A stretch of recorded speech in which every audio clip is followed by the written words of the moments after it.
So for November, we just wrapped up one more little final holiday push for University Bookstore. That was about 2,000 units. And, with us opening our new location November 15th, so 2 weeks after that is Black Friday.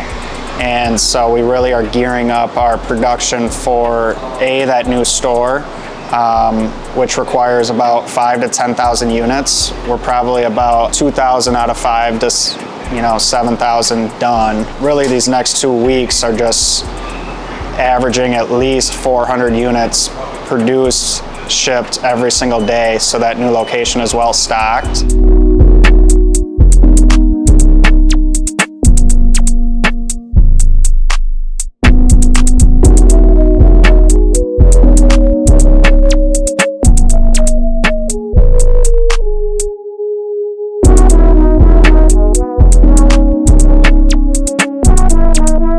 I'm going home for Thanksgiving to Wisconsin and going to be kind of running the store for Black Friday. And then after that, we got some new seasonal help, seasonal manager to run that store. So yeah, just filling that store will be the entire month of November for the most part. A couple stacks that will be chopped down today.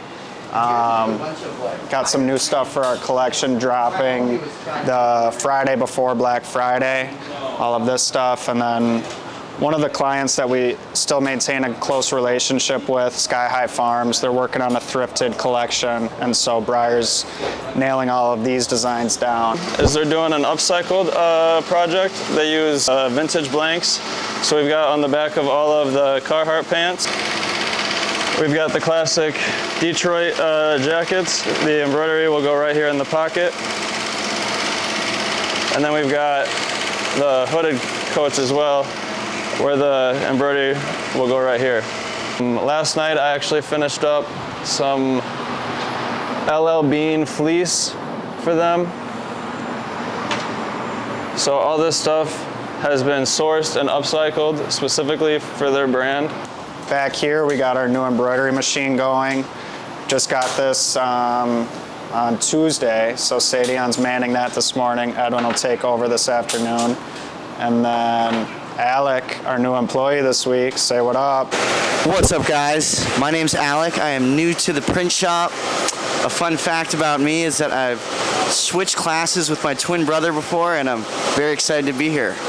These I just did last night, so we've got the cropped zip, and this is actually on PP developed blank. We've got oval hats. We've got our Wisconsin Carhartt hats. And then we've got the classic Badger Bear beanies. So the main challenge about having like so many machines is it guts me when they're not all running. When we first got it, I was trying to just do everything at once. And that works fine if you've got embroideries that are, 8 to 12, to 15 minutes each. And that way you can kind of like keep them going. But with embroideries that are only like 4 minutes, it's just simply impossible to hoop, to load, to run all at the same time. I would say that's kind of like the hardest thing, is just kind of like accepting how much you can do at one time. Thankfully, I've got Sadion and Edwin, and both of them know how to run the machines well. So I'll have them doing, hats over here, and then that way I can kind of do individual projects over on this side. We're setting up the new 4-header embroidery. So right now I'm making sure all the hats are aligned with the presser foot. We're gonna lower them all down, and then it's gonna give me my exact where the embroidery is gonna start. So let me switch that. So as you can see, they're all just lowered. And then I'm gonna check, make sure they're all lined up with the seam. Once they're lined up, we go.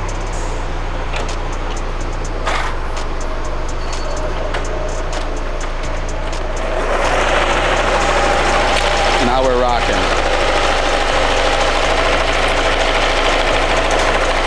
Sometimes it'll say it's an upper, but it could be a lower. So we're gonna change the lower bobbin. It's actually been like 4 hats since I've done it now, 4 to 5. take that off and you're coming to here. So that's your thread that goes on the inside. That's what holds it all together. Put it with a new one. Take a little string off. Then you gotta thread the bobbin back. Wrap it around. A little twist. Make sure you hear the little snap.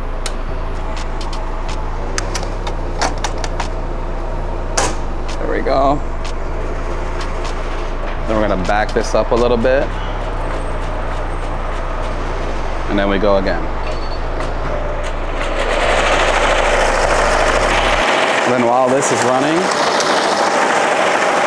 two things I do. Trim these real quick and then get set up for more hats. So you see that?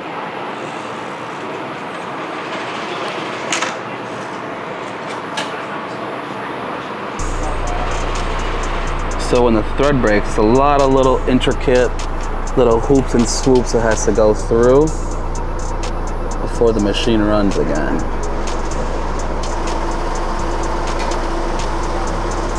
So it's like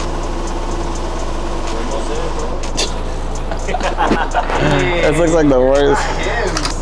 Almost in, that's what she said. All right.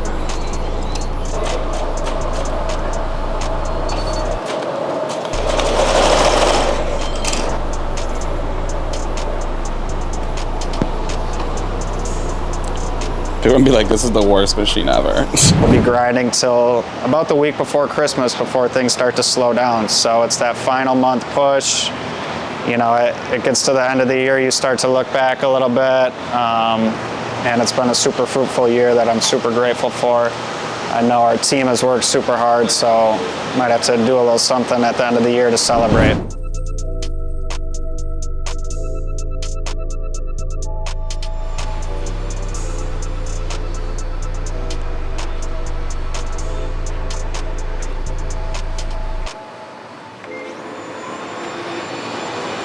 So, I mean, at this point, we could probably do 2,000 prints a day. On our last wholesale order with the bookstore, we did, what, 700 Badger Bears in 2 days?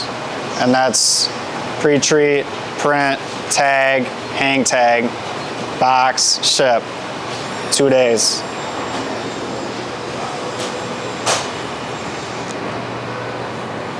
That looks nice.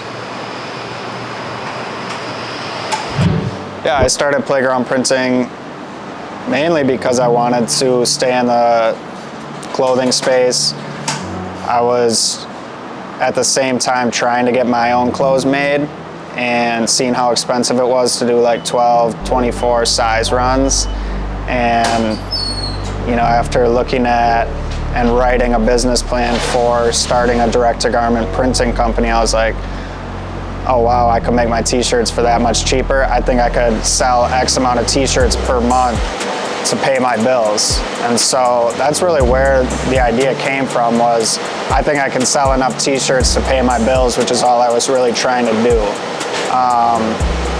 Once that took shape, once everything started going, I was renting a space called Savant Studios, their basement, and that was an ecosystem of creatives. So it really took off right away because other people were trying to get their ideas made.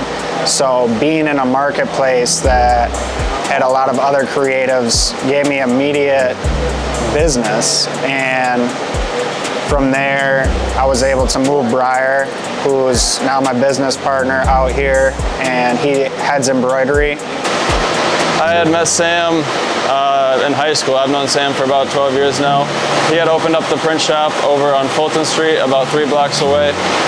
At the time when he had opened it, I was in Texas doing freelance graphic design work for him and like clients that he had that just needed like some graphic touch-ups. About 2 months into the print shop, I had actually moved to New York and just be a little bit more hands-on as far as the print shop goes. We were really able to start scaling things pretty quickly. So that was July of 2020 that I started. Briar moved out about September, October 2020. We had our own space March 2021. And that same summer, Josh Kuhn moved out here and we started Wisconsin Design Team. I had that idea for Wisconsin Design Team all the way back in that basement though, thinking if we can make cool licensed merchandise, no one's really doing that right now. So, I mean, within the span of 1 year, we had 2 companies. Since then, that's kind of been our main focus as far as production goes. We still take on client work from time to time, depending on the job and who it's for. But I'd say about 75 to 80% of what we do now is solely for ourselves and solely for our Wisconsin brand, which we've now added Iowa to. Yeah, I'm Edwin. I'm from Columbus, Ohio originally. That's where I'm from. So Midwest, you already know, so easy to be in here. Then I moved to Texas, stayed there for like 5 years, and then I eventually packed up my whole life in my car and drove to New York City. And I was a part of an art gallery that we actually do a lot of the work of in here called AMPM. And yeah, I was just picking up some of the boxes that Joe would have done here. And then one day randomly, I just asked them if they needed help in here and it was a go time. They said it was good. So ever since then, it's been up about almost 1.5 years now. And I have my own clothing brand for a long time that we're still doing. Yeah, it's called Bag, Get In Your Bag. BAGH stands for Be a Good Human. So we got the tat right here, the Be a Good Human tat. Y'all wanna zoom in on that? Yeah. So yeah, so we just live life like that, and honestly, like the journey here has been so amazing, and they've treated me so well. Like they've been kind of my opening door to NYC when it comes to working in an environment where you get to, you know, be in fashion, see the production of it all, and then, you know, they've been a beautiful people to be around. They come in here, laugh every day, hang with the guys, and really see all the different people that come in and out. It's been a blessing, honestly. You know, it's been tremendous growth over the course of 4 years now that we really only see ourselves continuing to grow our own private label, our own companies, our own brands out of Playground Printing and maintaining vertical integration through our production. So we're developing our own blanks, we're investing in more equipment, we're trying new print methods, we're trying new embroidery methods, we're trying to bring everything in-house as much as we can so that we control our destiny in terms of the entire clothing landscape. Licensed merchandise is one thing that our company does exceptionally well at, but it's not the only thing that our creativity wants to do. And so 1-2 years from now, there might be another brand. I mean, the city is here for all creatives, and in my opinion, there's a little bit of a lull right now, especially in the streetwear space, as people kind of go and blanket their ideas with the same thing that everyone else is doing. And so, you know, licensed merchandise is fun for us right now, and I think it will continue to be. We're going to continue to grow that out, but I want to challenge ourselves in the next couple of years to continue to build other brands beyond that landscape.